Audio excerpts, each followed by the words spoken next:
Go get them, President Trump. Reduce that spending. We're behind you 1,000%. Well, he has. He has. 0.1% he's asking us to reduce. And I'm not saying senators shouldn't ask questions and make some changes if they need to be made, but here's the bottom line. It is gut check time. It is gut check time. You either believe in reducing spending or you don't. We're given $3,600,000 to Haiti for pastry cooking classes, for cyber cafes, for dance focus groups, for male prostitutes. The president's saying, I don't think so. I don't think that the American people support giving their hard-earned money to male prostitutes in Haiti. So he's asking us to cut it out. He's asking us to reduce the budget by $833,000 because some of President Biden's bureaucrats gave a contract to transgender people, sex workers, and their clients in Nepal. That's why I call it spending porn. Triggers your gag reflex. You look at this stuff and you go, what in God's name? Who decided to do this? Before we get into this, make sure you like this video, share it, and subscribe to the channel so we can keep bringing you more videos like this. Now, for years, Washington politicians have promised to cut waste, protect taxpayers, and rein in spending. They all say it, every single one of them. But when the moment comes to actually vote, suddenly the room gets quiet. That's exactly what happened here when one Senator calmly laid out the truth and Democratic leadership had absolutely nothing to say. I want to say, Mr. President, next week, President Trump's going to send us over what's called a rescission bill. What does that mean? Well, we've got a $7 trillion budget, okay? I don't know how much of that $7 trillion is waste, but every fair-minded person would have to agree that there's some money being spent in that $7 trillion that shouldn't be spent. It just shouldn't. It's wasted money. And so President Trump and this Congress made one of its objectives trying to reduce spending. Not spending that we need to reduce, but spending that needs to be reduced. I call it spending porn. And the president has sent us a bill. He's saying to Congress, I want you to reduce spending in the current budget by $9.1 billion. And let me tell you what the spending, what constitutes the spending I want to reduce. Well, first, $9.1 billion out of a $7 trillion budget, we're not talking about a lot of money here. We're talking about 0.1%. That's all. That's point one. Point two, you need to look at what the president's asking us to cut out. I'll just give you a couple of examples. I didn't make this up. The president is saying we're giving $3 million to Iraq to produce Sesame Street. Maybe we could use that money for something else. The president is saying we're giving $3 million to Zambia for circumcisions and vasectomies. The president's saying we don't need to do that. We've got other priorities. We're giving $500,000 to Rwanda to buy electric buses. The president is saying to us, Congress, we don't need to be spending the money on that. There are more important things.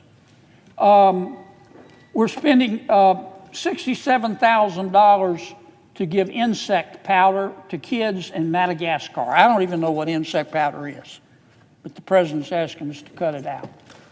We're giving $3,600,000 to Haiti for pastry cooking classes, for cyber cafes, for dance focus groups, for male prostitutes. The president's saying, I don't think so. I don't think that the American people support giving their hard-earned money to male prostitutes in Haiti. So he's asking us to cut it out. He's asking us to reduce the budget by $833,000 because some of President Biden's bureaucrats gave a contract to transgender people, sex workers, and their clients in Nepal. The president's saying, I don't want to do that. And he's right. That's enough. You get the idea. That's why I call it spending porn. Triggers your gag reflex. You look at this stuff and you go, what in God's name? Who decided to do this? Well, Congress didn't. The bureaucrats did. It's money we appropriated, but we didn't tell them to go spend money, $833,000, and give to sex workers in Nepal. They just took the money we appropriated and used it for that. And so the president is asking us to do what's called a rescission, to cancel the spending. Now, I have listened, I've been here 8 years, Mr. President, and I've listened to a whole bunch of people talk about the need to reduce spending. But you got to watch what people do, not what they say. Because talk is cheap. And around here, I've learned pretty quickly that reducing spending, it's like going to heaven. I want to go to heaven. I bet you want to go to heaven, Mr. President. I bet our guests in the gallery want to go to heaven. But everybody wants to go to heaven. Raise your hand if you're ready to take the trip today.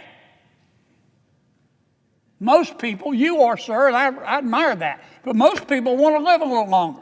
And that's the way it is with reducing spending around here. I want to reduce spending. I support it, but not just yet, because I've got this project.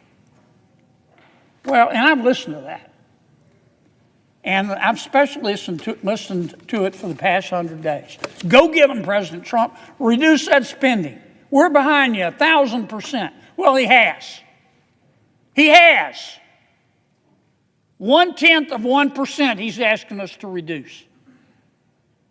And I'm not saying senators shouldn't ask questions and make some changes if they need to be made, but here's the bottom line. It is gut check time.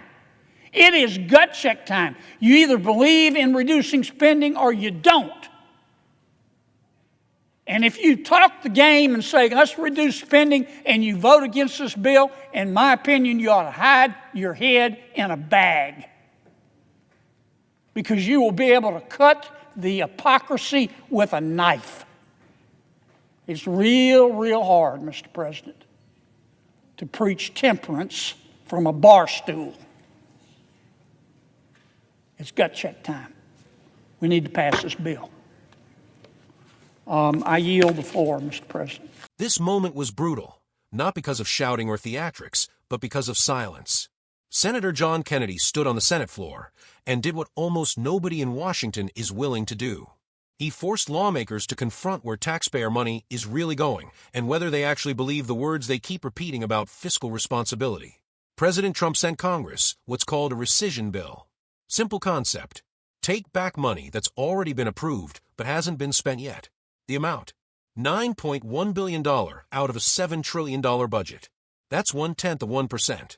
And that tiny cut completely exposed Washington. Kennedy explained it plainly. Nobody denies there's waste in a $7 trillion budget. The question isn't whether waste exists, it's whether anyone has the courage to vote against it when it's spelled out in black and white. Then he started listing what that money was being used for. Millions for pastry cooking classes, cyber cafes, dance focus groups, and even male prostitutes in Haiti. Taxpayer-funded Sesame Street productions overseas. Millions more for circumcisions and vasectomies in Africa. Electric buses in Rwanda. Insect powder for children in Madagascar. Contracts in Nepal involving transgender sex workers and their clients. Kennedy didn't raise his voice. He didn't insult anyone. He just asked the obvious question every American watching at home was already asking. Who in their right mind approved this? His answer cut even deeper. Congress didn't explicitly approve these projects. Unelected bureaucrats did. They took money Congress appropriated and spent it however they wanted, without accountability and without voter consent. And that's when the Senate chamber went silent. Because there is no defense for that. Kennedy then delivered the line that summed up Washington perfectly. Everyone wants to cut spending, just not today. Just not this bill. Just not when it affects their pet projects. He compared it to wanting to go to heaven, but not wanting to make the trip yet. That's when he called it what it was, hypocrisy. If you talk about cutting spending but vote against this bill, Kennedy said, you should hide your head in a bag. You can't preach fiscal responsibility while protecting wasteful spending behind closed doors. Chuck Schumer and the Democrats had no response, no counterargument, no justification that could be said out loud without embarrassing themselves. Because this wasn't about left versus right. It was about common sense. It was about whether Washington works for the American taxpayer or for a bloated bureaucracy that never gets told no. Kennedy called a gut check. Either you stand with working Americans struggling to pay for groceries and gas, or you stand with bureaucrats burning money overseas. And in that moment, silence told the entire story.